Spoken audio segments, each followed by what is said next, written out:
তারা আমার উঠায় নিয়ে গেছে, চুরি ধরে নিয়ে গেছে। যদি আমি না বলি তখনই আমার মেরে লাইব। আমি জানি না এই কোর্ট ম্যারেজ কেমনে করছে, আমি এগুলো কিছুই জানি না। স্বাক্ষর নিচে তারা আমার জোরপূর্বক সাইড নিছে, তারা হাত ধরে আমার লিখাইছে। তারা যে আমার এত ভয় দেয়া নিয়ে গেছে, আমার সাথে এতগুলো করছে, আমার বাবার বুকে পিস্তল ঠেকাইছে, এগুলোর বিচার আমি চাই। তারা আমার ধরে নিয়ে প্রথমে তার বন্ধুর বাসায় রাখছে, সুমিতার বাসায় রাখছে। পরে সুমিতার বাসা থেকে আমার নিচে রাত্রে মাগরিবের দিকে একটা রিসোর্টে, পরে রিসোর্ট থেকে রাতের 10টার দিকে আরেকটা রেস্টুরেন্টে নিয়ে আইছি। পরে রেস্টুরেন্টে না আরো ওর বন্ধুরা অনেকেই, উজ্জ্বল, সুমিত, আরো এই যে পাপ্পু এও ছিল, আবার সুহানরে মনে হয় উকিলেই দিছে, এমনি বিয়া করাইছে। আর সুহানের আব্বু ছিল, আরো বন্ধুরা ছিল।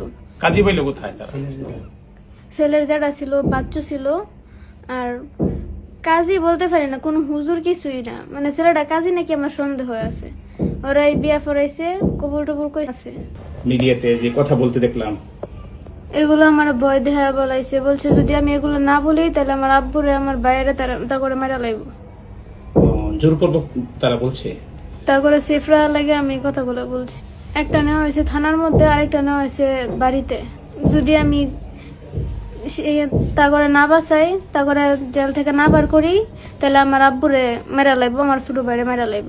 তারা আমার উঠায় নিয়ে গেছে, চুরি ধরে নিয়ে গেছে। যদি আমি না বলি তখনই আমার মেরা লাইব। আমি ভয়ে তাদের সাথে গেছি। আচ্ছা, রিস্কাওয়ালা যাতে না চাইলেও রিস্কাওয়ালার অভয় দিয়েছে, যদি তারা নিয়ে না যায় তাহলে রিস্কাওয়ালাও মেরা লাইব। আবিদ, সুমিত, উজ্জ্বল অস্ত্র ছিল, চুরি ছিল, বন্দুক ছিল।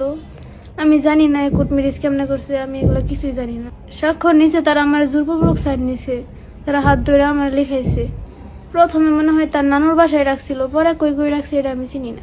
আমি তারপর বিচার চাই, আমি সবার কাছে বিচার চাই। না, তারা আমার মারে নাই, তবে তারা যে আমার এত ভয় দেয়া নিয়ে গেছে, আমার সাথে এতগুলো করছে, আমার বাবার বুকে পিস্তল ঠেকাইছে, এগুলোর বিচার আমি। যারা ভিডিওটা লাস্ট পর্যন্ত দেখছেন সবাইকে জানাই অসংখ্য ধন্যবাদ। তো বন্ধুরা, ভিডিওটা যদি ভালো লেগে থাকে অবশ্যই একটা লাইক করে দিবেন, আর চ্যানেলে নতুন হলে অবশ্যই চ্যানেলটা সাবস্ক্রাইব করে পাশে থাকবেন। আর যারা ফেসবুক পেজ থেকে দেখতেছেন অবশ্যই পেজটা ফলো দিয়ে রাখবেন। তো বন্ধুরা, সবাই অনেক ভালো থাকবেন, সুস্থ থাকবেন। দেখা হবে পরবর্তী ভিডিওতে। আল্লাহ হাফেজ।